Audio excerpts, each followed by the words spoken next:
저희 나가지고 몇대 치고 싶어 다시 돌아가서 합시다요.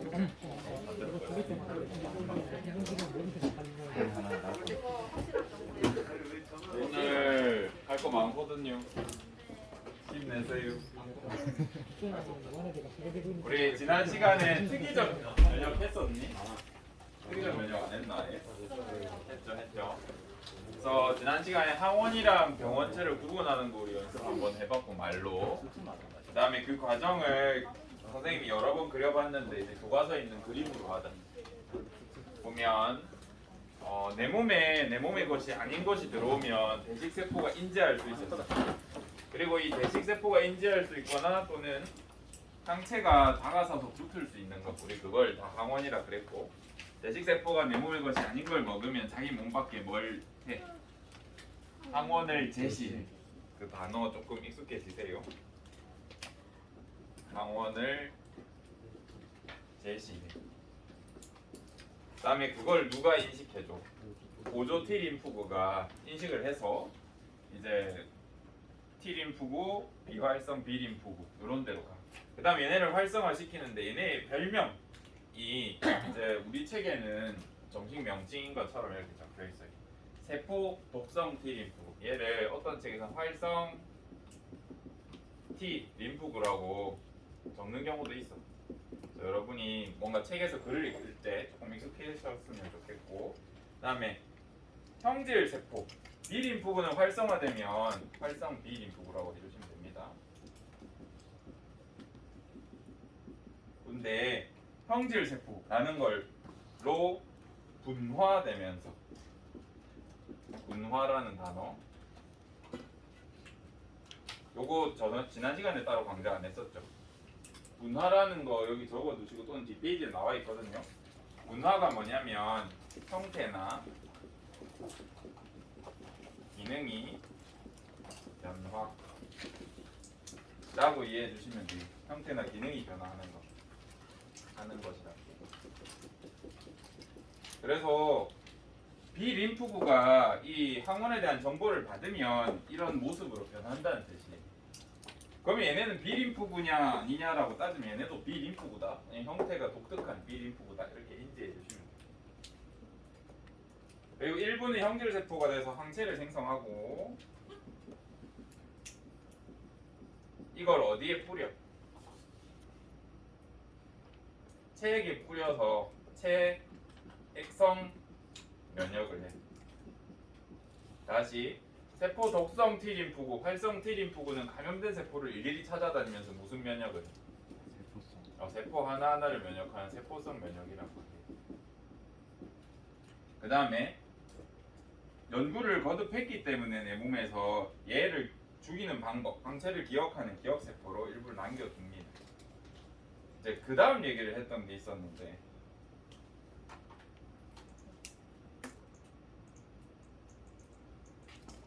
요런 게 나와요.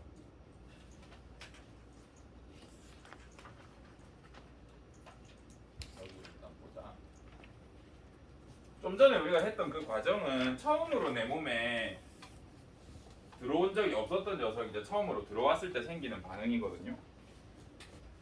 근데 뭐 우리가 항원 A라는 녀석이 한 번만 침입할 수도 있는데 똑같은 거 또 걸릴 수도 있잖아요. 그죠? 똑같은 걸 또 걸렸을 때 이제 이 얘기가 여기 나와. 몇 쪽이냐면 101쪽에 오른쪽 그림 보시면 나와 있습니다. 똑같은 녀석이 한 번 더 침입했어. 그러면 이제 우리가 뭐가 있어? 예전과 다르게 기억세포가 있어. 그래서 기억세포가 수도 늘어난다. 그 다음 분화해서 형질세포랑 기억세포가 추가로 만들어져. 얘는 다시 일부 남겨놔야겠죠. 한 번 더 들어올 수도 있잖아. 그렇지? 그리고 일부가 형질세포로 변하면 항체를 생성해서 빠르게 없어져. 선생님은 두 번째 감염됐을 때 뭐 100배 또는 더 빠르고 더 강하게 일어난다고 표현했잖아요. 그거를 구체적인 수치로 그래프로 나타내죠. 밑에 그래프 보세요.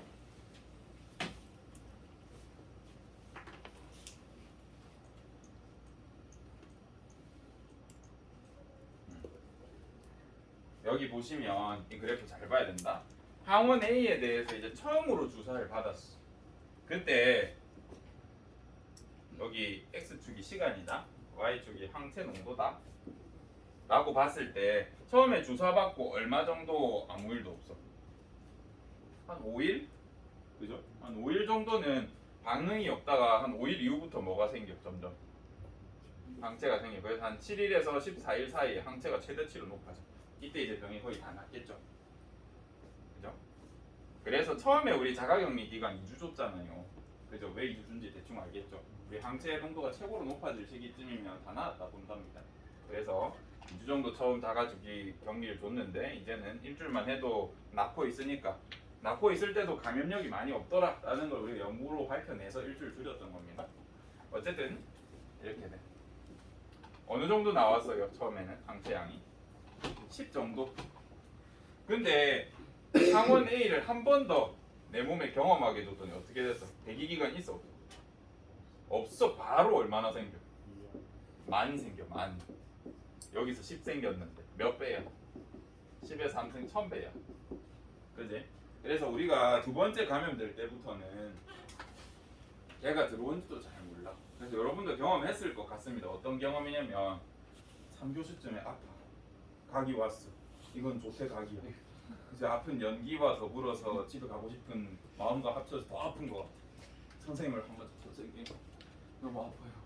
조퇴하고 싶습니다. 하면 선생님이 이제 이렇게 얘기합니다. 1시간만 보건실에서 버텨보지 않겠니?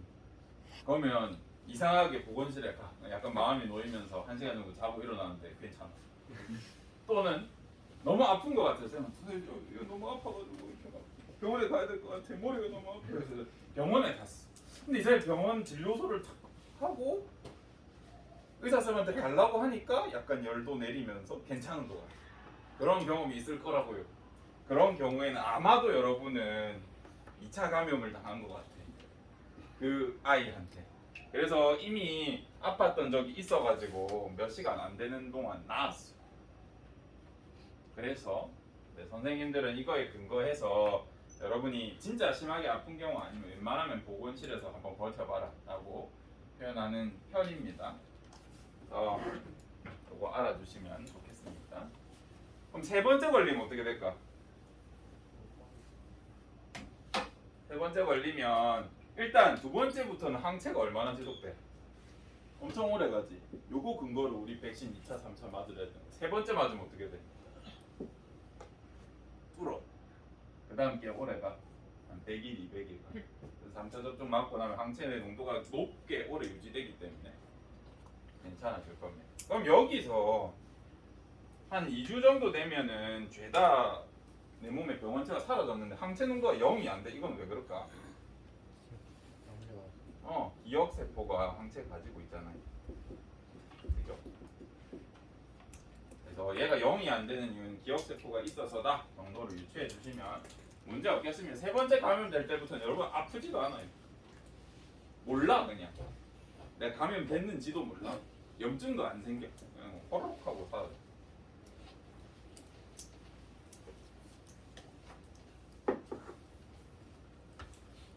그래서 요거 그래프 잘 봐주시고 2차 감염 두 번째 똑같은 애가 들어오면 우리는 빠르게 면역해서 한 번 걸린 거는 안 아파.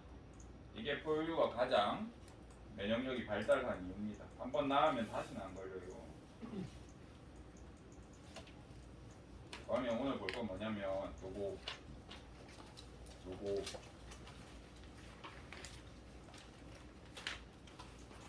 림프구의 생성과 분화. 일단 림프라는 게 뭔지 알아야 되더라. 맨날 욕파트 나오면 림프 거리고 림프구 거리는데 림프액은 무엇이며 림프 절은 무엇이고 림프관은 뭔지 알아야 이해를 할 거 아니에요. 계속 림프 하니까 뭐 저런 게 있나 보다 하고 넘어가는데 이제는 알을 때가 됐어. 우리 몸에 있는 액체를 통틀어서 뭐라 그래요?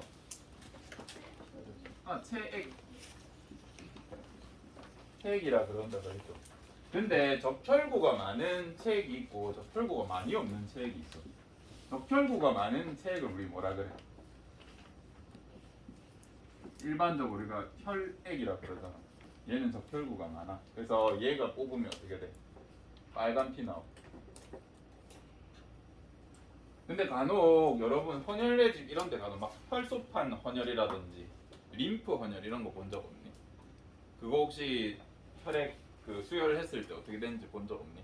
흰 국물만 나와. 그래서 체액 중에는 적혈구가 많이 없는 애가 있어. 걔 림프액이라고. 혈액이 흐르는 관이름 뭐예요? 혈관. 림프액이 흐르는 관이름 림프관. 그래서 얘는 혈액에는 적혈구가 더 많아. 백혈구보다. 근데 림프에게는 백혈구가 훨씬 많아. 적혈구는 거의 없습니다. 그래서 백혈구가 다니는 혈관이랑 혈관이랑 백혈구가 다니는 관이랑 백혈구가 많은 액이 우리 몸에 따로 있어요. 얘도 마치 혈관처럼 이렇게 돼 있죠. 이런 부분이 있고 림프 절은 뭐냐라고 하면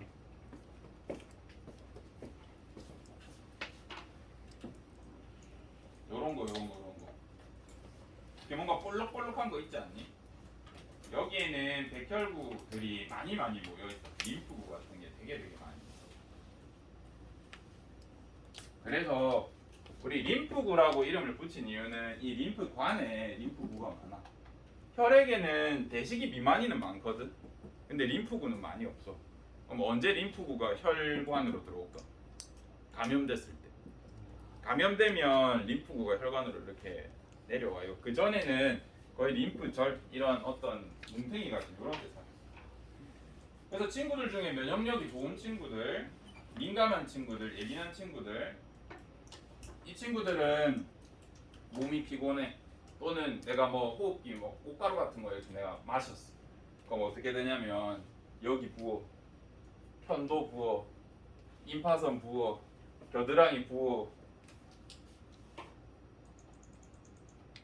여기 안 나오네. 종아리랑 골반 쪽에 엉덩이 쪽에 부어, 팔꿈치 붓고요, 가슴 쪽이 답답할 수 있습니다.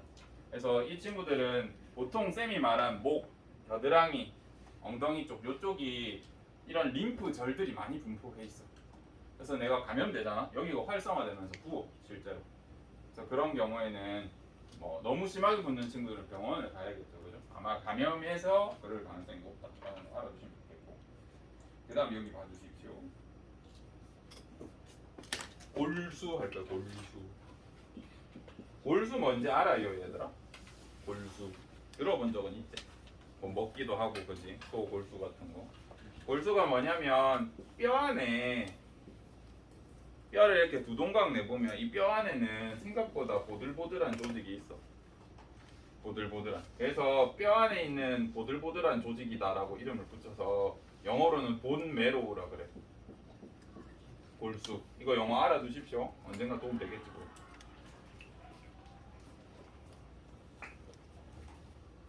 마시메로우 들어봤니? 걔 어때? 쫀득쫀득 보들보들하지 않아? 그 메로우랑 비슷한 뜻이야. 뼈 안에 있는 쫀득쫀득 보들보들. 그래서 골수라 그래. 골수. 이 골수 안에 뭐가 있냐면 조, 혈, 부 모세포가 있어. 줄여서 조혈모세포라고 더 많이 써. 조혈구 모세포라는 게 있어. 그 말은 얘가 우리 몸에 있는 모든 혈구를 만들어. 이 뼈 안에서 만들어. 혈구들을 뼈 안에서. 그래서 조제한다, 제조한다 혈구를. 그런 모세포라 그래. 대부분의 학문들이 남성 중심인데 생명과학만큼은 무조건 여성 중심으로 지칭하고 명칭하고 흘러가요. 왜냐하면 여성의 몸에서 자손이 거의 잉태되기 때문에. 그래서 부세포, 자세포 이렇게 안 쓰고 모세포, 딸세포 이렇게 불러. 그래서 이거 알아두십시오. 모세포라고 하면 여기서 만들어주는구나. 여기서 뭐 만들어주냐면 백혈구, 적혈구 만들어줘요. 골수 이식 받는다 그러잖아. 백혈병 걸린 사람들. 그래서 골수 이식 받는 거예요. 백혈병은 백혈구의 숫자가 이상한 거야. 너무 적거나 너무 많거나 저기 문제가 생긴 가능성이 높거든요. 그래서 그런 경우에는 건강한 사람의 노혈 모세포를 이식 받아야 돼. 백혈구 여러분 종류 아는 거 뭐 있어요? 이제 좀 배웠잖아. 뭐요? 대식, 2만 또 뭐 있어? T 림프구 E 림프구 또 5조 T 림프구 이렇게 안 나오냐 이거. 그 다음에 여러분이 무슨 생모병사의 비밀 이런 거 같은 거 보다 보면 NK3란 거 나와. 알아만 두시고 시험에 안 낼게요. 저거는 두세요.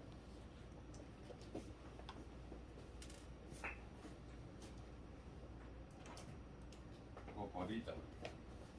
너무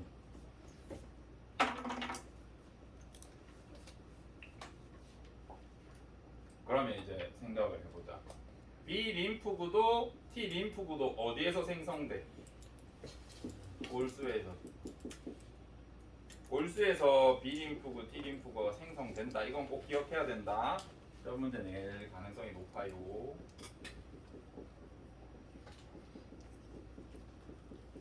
그러면 얘네는 이름이 왜 이렇게 붙었을까? 라고 하면 여기서 생성돼서 여러분 태어날 때부터 아기 때부터 지금 예를 들어서 지금 우사인 볼트야. 우사인 볼트가 1살 때부터 달리기가 10초 대가 나왔을까? 생각해보면 아니잖아. 성숙해야 될 거 아니야. 그지? 사람도 성숙해야 기능이 완전해진다고. 얘도 똑같아. 태어나자마자 기능을 할 수 없다고요. 그래서 성숙을 골수에서 하면 골수가 영어로 뭐라고요? 본 메로우니까 본 메로우 림프구 줄여서 B 림프구라 그래. 여기에 태어나서 여기에서 성수까지 다 합니다. 그럼 T 림프구는 태어난 건 골수에서 태어나 공통적으로. 근데 어디에서 성숙하냐면 튜머라고 그래. 튜머가 온지 윤지 모르겠다더라. 이거는 한글로 치면 가슴샘, 가슴선, 한문으로 적으면 흉선, 흉샘이라고 부를 수 있어. 샘이랑 선으로 부르면 우리 뭐였어? 분비하는 거였잖아. 뭐를? 외분비선, 내분비선 이런 거 우리가 샘이라 불렀잖아요. 그래서 가슴샘, 튜머에서 나온 튜머 림프구다고 해서 T 림프구예요. B 림프구, T 림프구에는 골수에서 생성된다. 근데 성숙을 T 림프구는 어디서 한다고요? 가슴샘에서. 이거 꼭 기억해줘야 돼요. 이게 그 얘기예요. 둘 다 골수에서 조혈 모세포에서 생성이 돼요. 근데 얘는 성숙을 가슴샘이라는 곳에서 하는구나. 알아두시면 됩니다. 가슴샘은 림프 중에 그 가슴에 커다란 거 있어요. 여기에서 태어나고 성숙하고 막 합니다. 그림 잘 봐주시면 됩니다.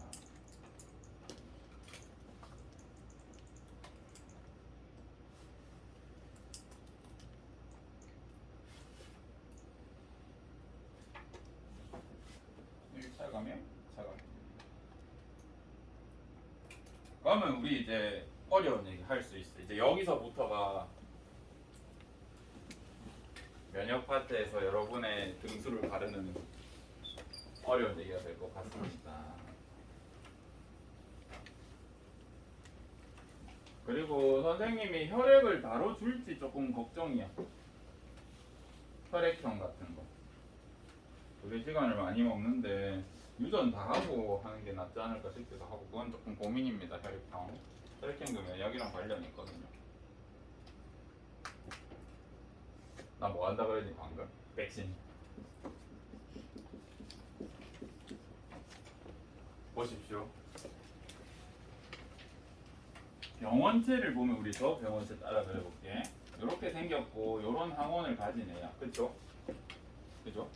근데 얘는 병원체라는 이름이 붙은 만큼 뭘 가지고 있는 거야? 항원을 가지고 있고 또 병의 원인이 독성을 가지는 거야. 독성. 나한테 아무 문제 없으면 내 병원체라고 안 부르지 뭐. 그래서 내가 얘가 위험한 걸 알아. 그래서 미리 예방하고자 맞는 게 백신인데 얘를 그대로 넣어주면 어떻게 돼? 아프잖아요. 그죠? 그래서 우리가 백신의 원리를 생각해보면 우리가 한번 항원에 대한 경험이 있으면 다시는 얘한테 안 걸리기 때문에 미리 해놓으면 좋을 거다라고 생각하는 거잖아요. 그죠? 그리고 이건 실제로 적중했고 되게 좋은 이론이야. 근데 얘를 그대로 넣어주면 아프니까 뭐만 넣어줘도 돼. 항원만 떼서 넣어주면 아토기의 기억세포가 만들어지지 않을까라고 생각한 거야. 그래서 항원을 떼서 넣어줘봤더니 돼! 이렇게 백신을 만듭니다. 또는 약화시킨 거야. 독성을 제거한 병원체를 넣어줄 수도 있겠죠, 직접.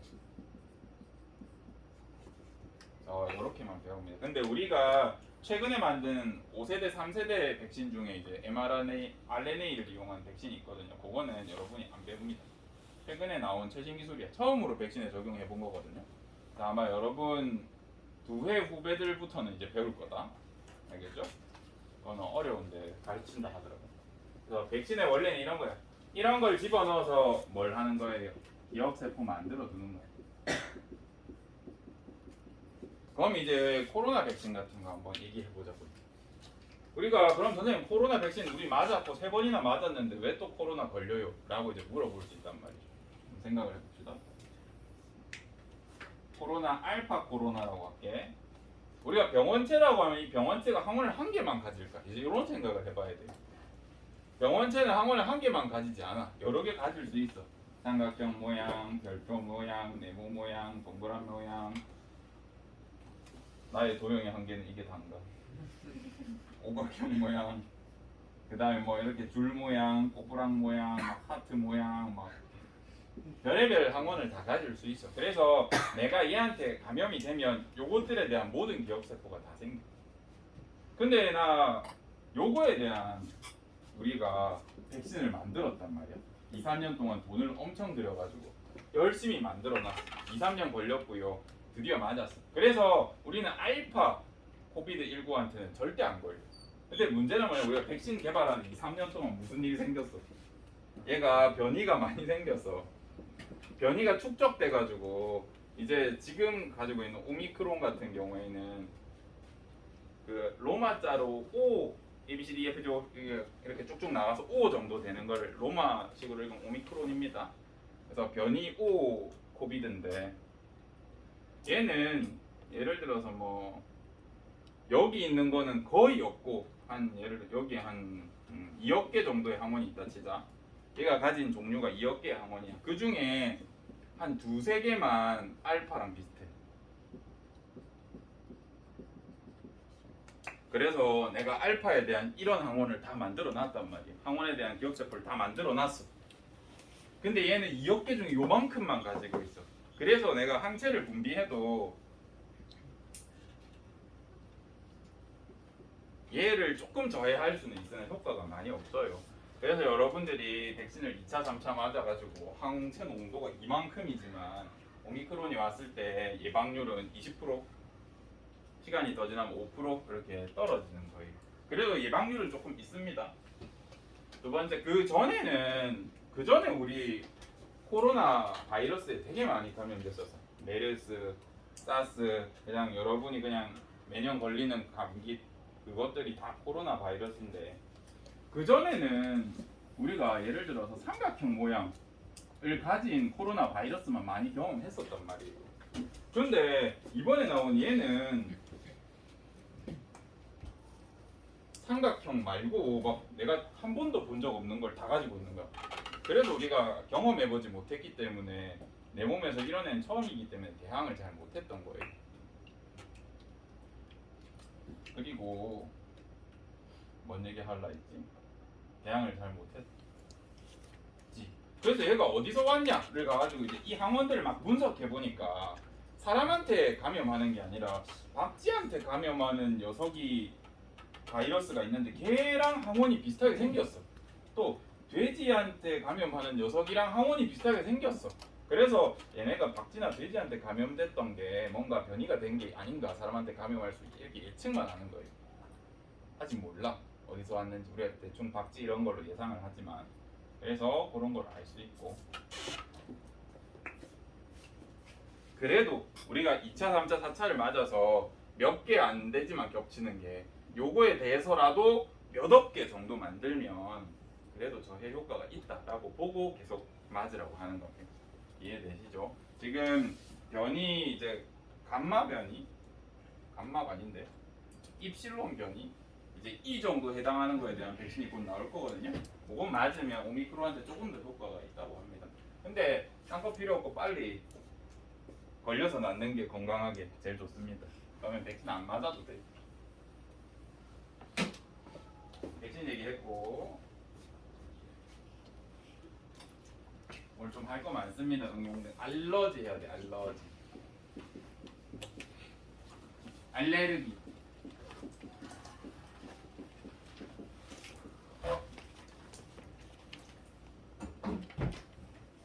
알러지랑 알레르기가 왜 생기고 왜 위험한지 이제 얘기를 해줄 거예요. 면역을 여러분이 알았으니까.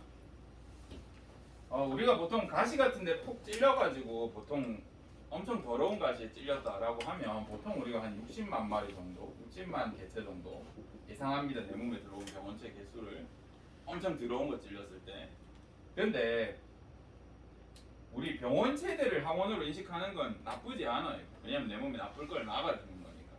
근데 먼지라던가 별로 내 몸에 해롭지 않은 여러분 피부에서 떨어져 나온 친구의 피부에 떨어져 나온 그런 먼지라던가 아니면 음식물을 항원으로 인식하는 경우가 있어. 여러분 중에 모든 물질에 알러지가 안 일어나는 사람은 없을 겁니다. 그래서 피부과 가서 알러지 검사라는 게 있거든요. 16종, 32종, 108종 이런 게 있거든요. 돈 주고 받아보시면 자기가 몰랐던 알러지 물질이 있을 거예요. 알아두시면 좋고 모르셔도 살행제 지형 없으면 상관없어요. 어쨌든 보통 우리 땅콩 알러지 그 다음에 뭐 복숭아, 키위 이런 거 알러지 말고 땅콩으로 예시들게. 땅콩을 적으로 인식하기 시작하면 무슨 문제가 생기냐면 우리 땅콩 한 개를 먹어. 그 땅콩 한 개 세포가 몇 개 정도 될 것 같아? 몇십억 개 돼. 2억 개라고 칠게. 항원이 2억 개 들어온 거예요. 병원체가 2억 개 들어온 걸로 인식한다. 그럼 어떻게 되냐면 뭐 어떻게 그러지? 몸 그리고 이렇게 됐을 때 사람이다. 얘가 땅콩을 먹어. 땅콩을 먹으면 우리 식도로 갔다가 위로 갔다가 이렇게 소장 거쳐서 대장 거쳐서 이렇게 나올 거 아니에요. 이 2억 개의 항원으로 인식되는 어떤 물질이 내 소화기관을 다 타고 돌아다닌다고요. 그럼 무슨 일이 생겨? 내 몸에 있던 모든 대시기들이 무슨 짓을 할까? 얘를 공격하기 시작해. 두 번째, 여기에 있는 모든 비만이들이 뭐해? 소리 질러 비명소리 경고한다면 뭘로? 히스타민으로 경고를 해요. 지금 저렇게 소리 지르나 보여. 그러면 문제가 되는 게 뭐냐면 이 히스타민의 기능이야. 얘는 기능이 뭐였어요? 체온 높이고 혈관 확장하고 또 뭐 있냐? 통증도 느끼게 하고 끈적거리게 하게 하고 대식세포 유도하고 이게 내가 여기 가시 폭 찔려서 여기만 탁 일어나면 상관이 없다고요. 근데 내가 땅콩이 닿는 내 몸의 모든 부위에서 싹 일어나면 어떻게 돼? 체온이 팍 올라가고요. 온몸의 혈관이 다다다다다 확장돼. 그러면 원래 혈관이 어느 정도 이 정도 좁게 돼 있어서 피가 그러니까 혈압이 유지되는데 전부 혈관이 다 열렸다 생각해봐. 그럼 혈압이 엄청 떨어져요. 그 다음에 기관지나 폐 쪽으로 가면 기관지 자체가 이렇게 다 열려요. 그래서 이러면 호흡 상태가 되고 지지게 아파요. 물론 여기 소화기관은 감각신경이 없어 다행히. 부심성 뉴런이 없어. 원심성 뉴런만 거의 작용하고. 그래서 잘 못 느끼지만 만약에 혈관이 있는 부분, 신경세포가 있는 부분이라고 하면 엄청 아플 거야. 그리고 혈관 액들이 다 어떻게 돼? 끈적거려. 처음에는 피가 막 혈압이 앞에서 안 통하다 끈적거리니까 피가 더 안 돌아. 대식세포가 온몸에 들어가니까 이제 온몸이 붓기 시작해요. 그럼 어떻게 돼? 죽어. 그래서 이런 급진적인 염증 반응 우리가 아나필라시스라고 해요. 저거만 너 알아? 그래서 땅콩 알러지, 복숭아 알러지 이런 거 있는 사람 조금만 들어가도 난리 나는 거예요. 그래서 영화 기생충을 혹시 봤는지 모르겠는데 거기 보면 그 집사분 있잖아요. 처음에 계시던 아주머니분 그 뭐지 갑자기 뭐시기냐 잘 이제 가족들이 잘 살고 있는데 바퀴벌레 마냥 비 오는 날에 갑자기 문 두드리면서 이렇게 거기에 두꺼운 게 있어요 하시는 그분 쫓아낼 때 어떻게 쫓아냈었어? 복숭아 털 가루 같은 거 이렇게 지나가면서 한번 탁 턴단 말이에요. 그거 호흡밖에 안 하셨는데 거의 기절하셔요. 그런 분들이 이제 알러지가 심한 분들일 겁니다. 그러면 알러지는 지금 뭐 때문에 일어났어요? 비만이랑 대식이 때문에 일어났지. 염증 반응이 내 이제 조금 과하게 일어나는 걸 알러지라고 합니다. 그래서 얘는 염증 반응의 일종이고 특이적이야 비특이적이야? 우리 비특이적 반응으로 넣어줘. 염증 반응이라서. 편도염, 무슨 비염 이런 거, 알레르기성 비염 이런 거 있으신 친구들은 주변에 알레르기 물질을 제거하면 콧물이 안 나올 겁니다. 근데 그게 꽃가루라고 하면 봄에는 힘들 것이다 라는 걸 알아주셨으면 좋겠습니다.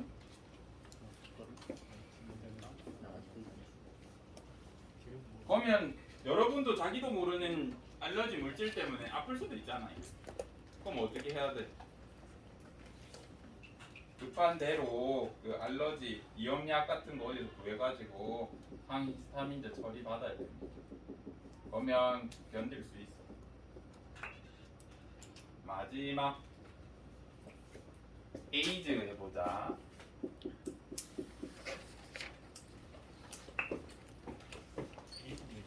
에이즈 우리 책에서 어디 나오냐면은 여기 나오네. 얘 이름 읽어봐. 태어난 이후에 생긴 면역이 없어지는 거야. 그런 병이야. 면역이 없어지는 질병이야. 어떤 면역이냐면 우리 비특이적 면역은 예를 들어서 뭐가 있었어? 피부, 뭐 분비액, 대식세포, 비만세포였잖아. 그지? 얘네는 태어날 때부터 가지고 있어. 근데 특이적 면역에 이제 들어가는 B림프군, T림프군은 뭘 해야 잘 작용할 수 있어? 한번 경험을 해야 되잖아. 그지? 얘네는 그래서 태어난 이후에 생긴다고 해서 똑같은 말로 쓰는 게 하나 있어. 후천성 면역이라고 해. 우리 비특이적 면역을 그러면 어떻게 불러줄 수도 있어? 선천성 면역이라고 부를 수 있어. 이런 단어를 쓴다 실제로 알아두세요. 그래서 에이즈라는 병은 후천성 면역 뭘 없애는 거야? 특이적 면역이 없어지는 거야. 그래서 내가 한 번 걸렸던 질병이 다 걸려. 여러분이 여기에 있지만 여기에 지금 병원체가 몇 종류입니까? 물어보면 안 세봐도 100가지 넘게 있을 거예요. 근데 여러분은 여기 있는 병원체를 다 경험했기 때문에 지금 아무렇지 않은 거라고. 근데 에이즈에 걸리면 여태까지 만들었던 기억세포가 싹 다 소용이 없어져. 그럼 어떻게 돼 이게? 아파. 옆에 친구가 감기 기운 살짝 있어서 애취하면 맞고 죽는다고. 굉장히 위험한 거죠. 그럼 이게 왜 생기냐? 왜 후천성 면역만 작살이 나느냐? 여기서 후천성 면역에서 제일 중요도가 제일 높아 보이는 게 누구야? 찾아보아.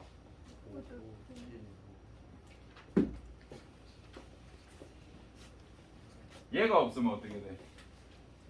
B림프구. 그래도 세포성 면역은 할 수 있잖아요. 그죠? T림프구만 없어지면 어떻게 돼? 모두 T 말고 그냥 T. 그래도 체육성 면역 할 수 있잖아. 얘 없어지면 어떻게 돼? 얘네 두 개 다 아무것도 안 돼. 그지? 그래서 이 에이즈라는 병은요. 얘는 병 이름이다. 병 이름. 병명. 에이즈란 바이러스는 HIV라고 하는 얘는 바이러스 이름이다. 이 바이러스가 보조 T 림프구를 숙주로 써요. 이게 제일 골 때리는 거야. 제가 감염하면 우리 몸의 병사를 공격해. 얘를 싹 죽여버려. 그래서 이 뒤에 일이 아무것도 못 일어나. 그래서 후천성 면역이 사라져. 그래서 평생 선천성 면역으로만 살아가야 돼요. 근데 심지어 시간이 지나면 선천적 면역도 잘 안 일어나. 그래서 보통 5년에서 요즘 약이 좋아서 5년에서 10년 정도 되면 그때까지 이제 뭐 칼에도 베이면 안 돼. 칼에 베어가지고 감염되면 죽으니까 하루도 안 배이고 잘 사시는 분은 이제 15년까지도 요즘에 하기 좋아서 사시는 것 같습니다.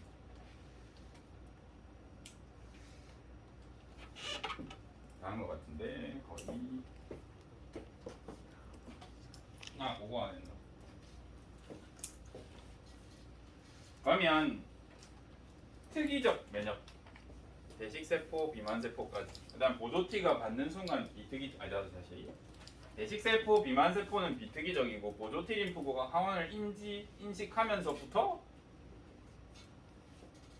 특이적 면역이라고 했잖아. 그러면 선천적 면역이랑 후천성 면역 다시 비특이적 면역이랑 특이적 면역 중에 뭐가 더 중요해?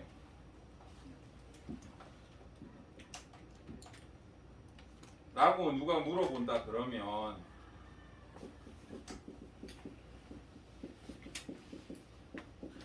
면역의 중요도를 누가 만약 물어본다 그러면 비특이적이랑 특이적 중에 누가 더 중요할 것 같아요? 보통은 비특이적이라고 많이 얘기해. 얘가 더 강력하고 기억세포까지 만들어주니까. 근데 잘 생각해보면 얘가 훨씬 중요한 거예요. 저희도. 얘가 없으면 뭔 일이 생겨? 이 뒤에 일도 안 생기지 않나? 대식세포가 없다고 생각해보세요. 그죠? 또 대식세포는 대식세포 선에서 그냥 약한 물질은 다 정리가 된다거든요. 대식세포만으로도 다 정리가 될 수 있어. 얘네는 이제 계속 살아남는 애들에 대해서 생기는 거고. 선천성 면역이 훨씬 중요합니다. 비특이적 면역이 훨씬 중요하다. 누가 묻는다면 그렇게 얘기해 주시면 됩니다. 오늘은 다 했고 고생했고 다음 시간에 뭐 할 거냐면 자가 면역. 혹시 쌤이 물어보면 얘기해줘. 자가 면역 질환. 예를 들면 선생님이 걸린 통풍 같은 거. 그 다음에 기생충 얘기해야 돼. 요거 하면서 아토피 얘기할 겁니다. 자기 아토피기 있으면 잘 드러나라. 끝. 정리해 줘.